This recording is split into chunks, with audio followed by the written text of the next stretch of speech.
দর্শক আমি আসলে শেখ হাসিনার বিচারের আপনারা জানেন যে মানবতা বিরোধী অপরাধের জন্য যে প্রহসনের বিচার চলছে শেখ হাসিনার বিরুদ্ধে আইসিটিতে। সেখানে মামলার রায় প্রকাশিত হবে ১৭ই নভেম্বর। তার আগে সে বিষয়টি নিয়ে আলোচনা করার আগে আমি আপনাদেরকে আরেকটা অ্যা ছোট বিষয় দিয়ে একটু শুরু করি। আ শেখ হাসিনা গত কয়েক মাসে বেশ কিছু সাক্ষাৎকার খুবই হাই প্রোফাইল সাক্ষাৎকার দিয়েছেন। রয়টার্স এর সাথে, এএফপির সাথে, দ্য ইন্ডিপেন্ডেন্ট এর সাথে, দ্য উইক এর সাথে এবং আ স শেষে মানে খুব সাম্প্রতিক যে সাক্ষাৎকারটা সেটা হচ্ছে বিবিসিতে। উনার একটা সাক্ষাৎকার প্রচারিত হয়েছে। এখন দর্শক এই বিবিসি আবার সেই প্রতিষ্ঠান যারা জুলাই অভ্যুত্থানের সময় তার বিরুদ্ধে অ্যা আ জুলাই অভ্যুত্থানের সময় তার একটা অডিও ছিল।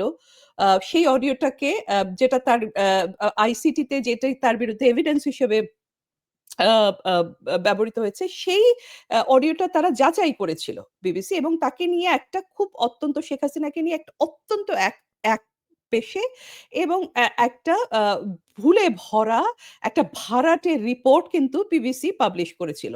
সেই বিবিসিকেই আমরা আবার দেখছি যে প্রচন্ড গুরুত্ব দিয়ে আবার শেখ হাসিনার বক্তব্য প্রচার করছে। তো খুব একটা প্রশ্ন খুব স্বাভাবিকভাবে উঠে আসে যে বিবিসি হঠাৎ এই সময়ে এসে শেখ হাসিনাকে কেন প্ল্যাটফর্ম দিচ্ছে? দিচ্ছে কারণ তারা বুঝেছে যে আইসিটি ট্রায়াল নামে যে প্রহসনটি হচ্ছে সেটি আসলে অত্যন্ত একটা রাজনৈতিক প্রতিহিংসার আ আ আ একটা বহিঃপ্রকাশ। এবং সেই সাথে তারা এটাও বুঝতে পেরেছে যে বাংলাদেশের ভিতরে এখন যা ঘটছে তাকে আর কোনোভাবেই লুকিয়ে রাখা যাচ্ছে না। এর মধ্যে দর্শক বিবিসি নিজেও খুব বড় একটা বিপদে পড়েছে। সেইটা উম আ একটু আপনাদের সাথে শেয়ার করি। আম তাদের ২ শীর্ষ নির্বাহী ডাইরেক্টর জেনারেল টিম ডেইভি এবং বিবিসি নিউজ ডিভিশনের চিফ এক্সিকিউটিভ ডেবোরা টার্নেস সম্প্রতি পদত্যাগ করতে বাধ্য হয়েছেন। কারণ কি? কারণ বিবিসি আ একটি ডকুমেন্টারি করেছিল প্যানোরামার এটা যে 'ট্রাম্প আ সেকেন্ড চান্স' এই নামে ডোনাল্ড ট্রাম্পকে নিয়ে তারা একটা ডকুমেন্টারি করেছিল। আ স আ সেটা ২০২১ সালে ট্রাম্পের একটি বক্তব্য থেকে ২ টি আলাদা অংশ কেটে নিয়ে এমনভাবে তারা জুড়ে দিয়েছিল, যাতে মনে হয় যে ডোনাল্ড ট্রাম্প সরাসরি সহিংসতার নির্দেশ দিচ্ছেন। আ তো দর্শক কোন মিল পাচ্ছেন? যাই হোক তো এরা এরকম একটা ডকুমেন্টারি করেছে বিভিন্ন অংশ কেটে নিয়ে, যেটা সম্পূর্ণভাবে এডিটোরিয়াল একটা পলিসি এবং এথিক্স এর সম্পূর্ণভাবে বিপরীত।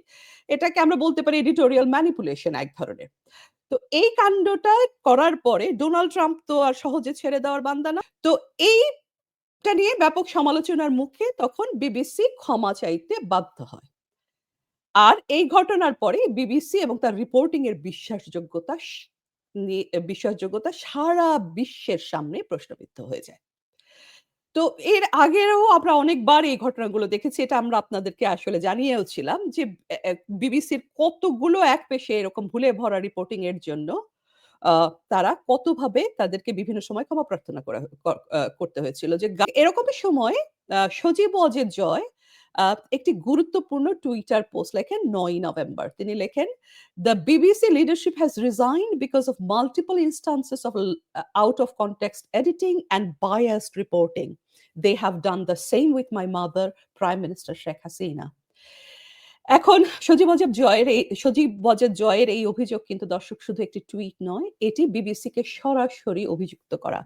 যেমনভাবে তারা ট্রাম্পের বক্তব্যকে বিকৃত করেছে, তাদের বাংলাদেশের উপরে যে রিপোর্টটা সেটাও একই ধরনের সম্পাদনা ও ভুল ব্যাখ্যায় ভর্তি।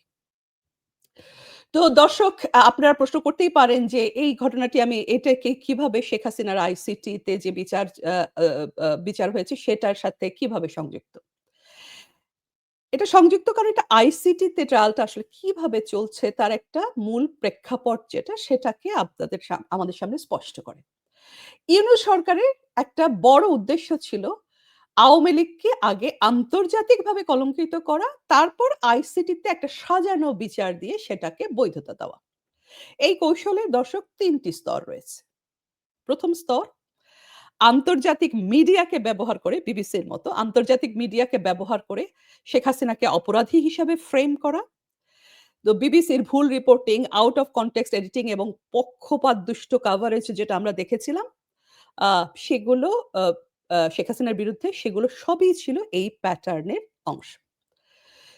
২য় স্তর কি? ২য় স্তর হচ্ছে দেশের ভিতরে আইসিটিকে ব্যবহার করে একটা রাজনৈতিক রায় আ বের করা। তো যেই আদালতে দর্শক প্রসিকিউটর জামাতপন্থী, রাষ্ট্র নিযুক্ত যে আইনজীবী শেখ হাসিনার তার কি অবস্থা সেটা আপনারা সবাই জানেন। ডিফেন্স করার কোনো সুযোগ নেই। তার উপরে আছে মবের চাপ। তারপরে আছে যে আদালতে নিরাপত্তাহীনতা। আ সাক্ষীদের নিরাপত্তাহীনতা, আসামিদের নিরাপত্তাহীনতা, বিচারকদের নিরাপত্তাহীনতা, আইনজীবীদের নিরাপত্তাহীনতা। তো এই যখন অবস্থা তখন সেই আদালত কখনোই ন্যায় বিচার করতে পারে না।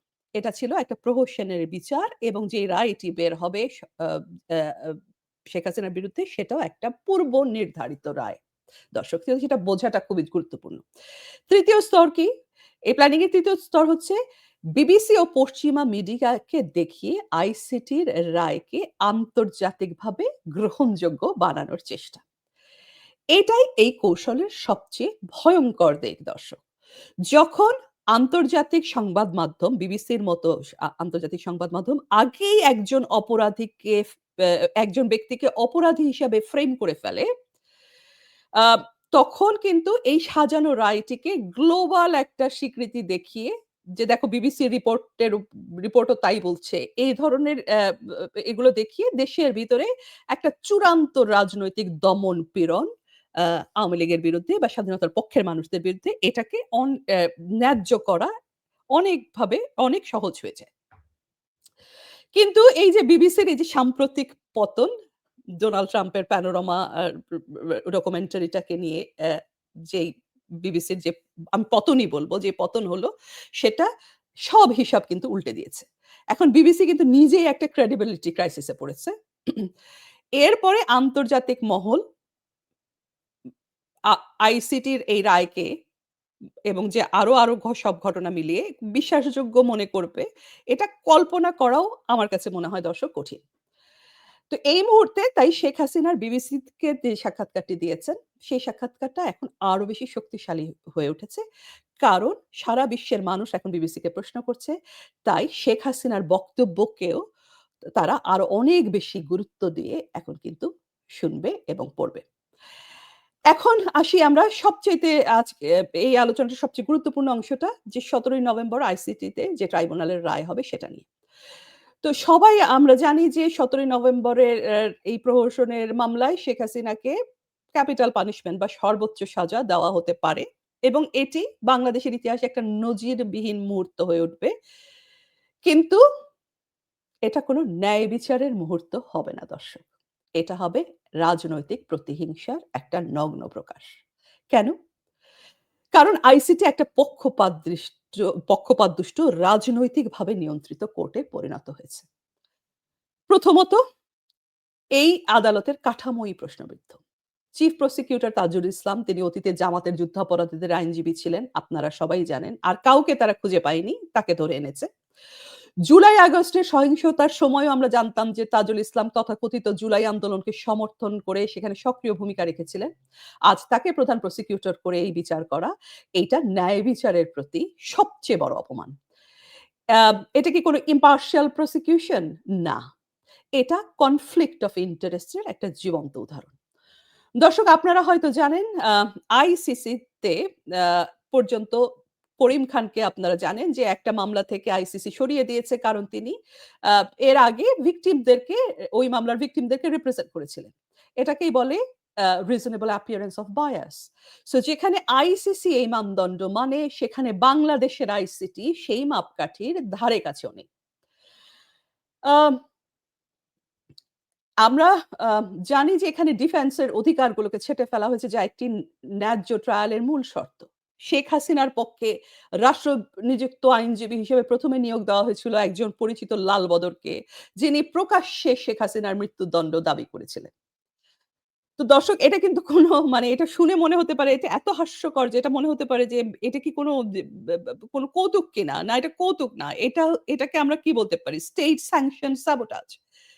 এখন দেশব্যাপী তীব্র সমালোচনা যখন শুরু হলো তখন কিন্তু সেই চিহ্নিত লালবদর আইনজীবী, রাষ্ট্রনিযুক্ত আইনজীবীকে সরানো হলো। কিন্তু তারপরে যে আইনজীবীকে আনা হলো আমরা দেখলাম সেই আমির হোসেন সাহেব আদালতে দাঁড়িয়ে কি কাণ্ড করছেন। সেটা নিয়ে আমাদের আগের প্রোগ্রামে আমরা বিস্তারিত আলোচনা করেছি। আ আমরা দেখলাম যে তিনি দাঁড়িয়ে ভাঁড়ের মতো গোপাল ভাঁড়ের মতো উনি বিভিন্ন ধরনের যুক্তিতর্ক করছেন। আ তিনি হাসতে, হাসতে গড়িয়ে পড়ছেন। তো এটা তো কোনো ডিফেন্স না দর্শক। এটা ডিফেন্স ধ্বংস করার কৌশল। আর তার যুক্তিতর্কের নমুনা নিয়ে তো আগেও আমরা কথা বলেছি। তিনি যুক্তিতর্ক টানেন সুলতান সুলেমান থেকে। তিনি সেখান থেকে কোট করেন। তিনি সরাসরি বিচারকের সাথে আলাপ করেন যে কেন তিনি শেখ হাসিনার মামলা থেকে খালাস চাইতে শেখ হাসিনার খালাস চাইতে বাধ্য হয়েছেন। সেই ভিডিওটা কিন্তু ভাইরাল হয়েছে দর্শক। তো একটা গুরুতর বিচারে এত অদক্ষ, এত বায়াসড, এত অসংলগ্ন তর্ক করা মানুষকে তারা দিয়েছে। আ রাষ্ট্রপক্ষের পক্ষ রাষ্ট্র আ আ রাষ্ট্রের পক্ষ থেকে শেখ হাসিনার আইনজীবী হিসেবে। তো এইটা প্রমাণ করে যে ডিফেন্সকে দুর্বল করে আ রায়কে প্রি-ডিটারমাইন করতে চাওয়াটাই ছিল আসলে মূল উদ্দেশ্য। এবং এটা আরো প্রমাণ করে জুলাইয়ে নিহত মানুষদের বিচার এবং প্রকৃত অপরাধীদেরকে খুঁজে বের করতে আসলে ইউনূস সরকার চান না। দর্শক রুল অফ ল এর একটা মূলনীতি বলে justice must be free from fear and favour. July August থেকে আমরা কি দেখলাম? দেখলাম বিচারপতিদের উপর হামলা, আদালতের উপর মব সৃষ্টি করে চাপ প্রয়োগ, বিচারকদের নিরাপত্তাহীনতা। কালকেও আমি পত্রিকায় দেখলাম যে বিচারকরা নিরাপত্তাহীনতার কারণে কর্মবিরতির ঘোষণা দিয়েছেন। এই ঘটনাগুলো কিন্তু এক বাংলাদেশের যে সামগ্রিক বিচার ব্যবস্থা, এই যে লয়ারদেরকে বিরুদ্ধে পর্যন্ত মামলা হয়েছে। লয়ারদেরকে পর্যন্ত জেলে ভরা হয়েছে। আ মানে উম উম বিখ্যাত সাংবাদিক, আ পা আ লেখক এদেরকে বিনা কারণে গ্রেপ্তার করা হয়েছে হত্যা মামলা দিয়ে এবং তাদের জামিন হচ্ছে না। তো এইটা বাংলাদেশের সমগ্র বিচার ব্যবস্থা এবং আইসিটি দুটাকেই কিন্তু প্রশ্নবিদ্ধ করছে। আ দর্শক আমরা জানি যে জুলাই আগস্টে কারা পুলিশের উপর আক্রমণ করেছে, কারা সংখ্যালঘুদের ঘর পুড়িয়েছে, কারা আওয়ামী লীগের অফিস পুড়িয়েছে, কারা পুলিশের অস্ত্র ছিনিয়ে নিয়েছে, কারা রাষ্ট্রের সম্পদ ধ্বংস করেছে, আ কারা আদালতে গিয়ে মব সৃষ্টি করেছে।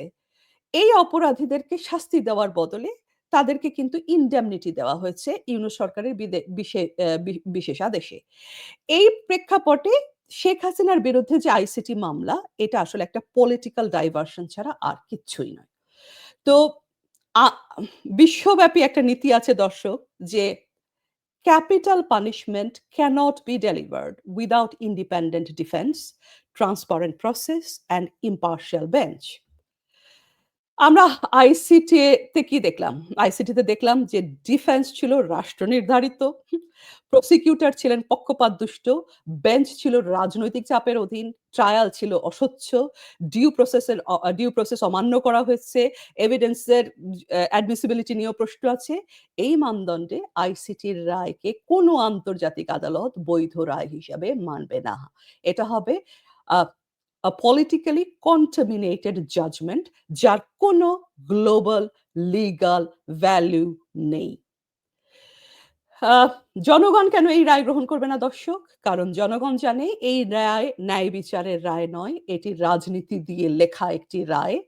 প্রকৃত অপরাধীরা আজকে মুক্ত, নিরীহ সমর্থকরা গ্রেপ্তার হয়েছেন। আপনারা ৩২ নম্বরে যে মধ্যবয়সী নারী জাস্ট জয় বাংলা বলার অপরাধে এমন নির্মমভাবে প্রহৃত হলেন, তারপরে তাকেই উল্টো যখন আপনারা গ্রেপ্তার করে তাকে যখন আরো জামিন দেওয়া হচ্ছে না এবং প্রকৃত অপরাধীকে একেবারে রক্ষা করা হচ্ছে, পুরস্কৃত করা হচ্ছে, তখন আপনাদের তো মানে জনগণ তো এটা সামনে তো এটা পরিষ্কার যে কোন ধরনের বিচার ব্যবস্থা রান করছেন।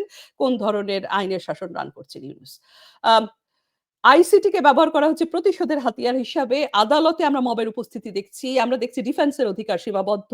বিচারপতিরা ভয়মুক্ত নন। মানুষ কিন্তু দর্শক রায় দেখে না। মানুষ দেখে রায় তৈরি হওয়ার প্রক্রিয়া। এই প্রক্রিয়াটাই প্রমাণ করেছে যে এটি গ্রহণযোগ্য কোনো রায় হবে না। বাংলাদেশের সাধারণ মানুষ তাদের হুম।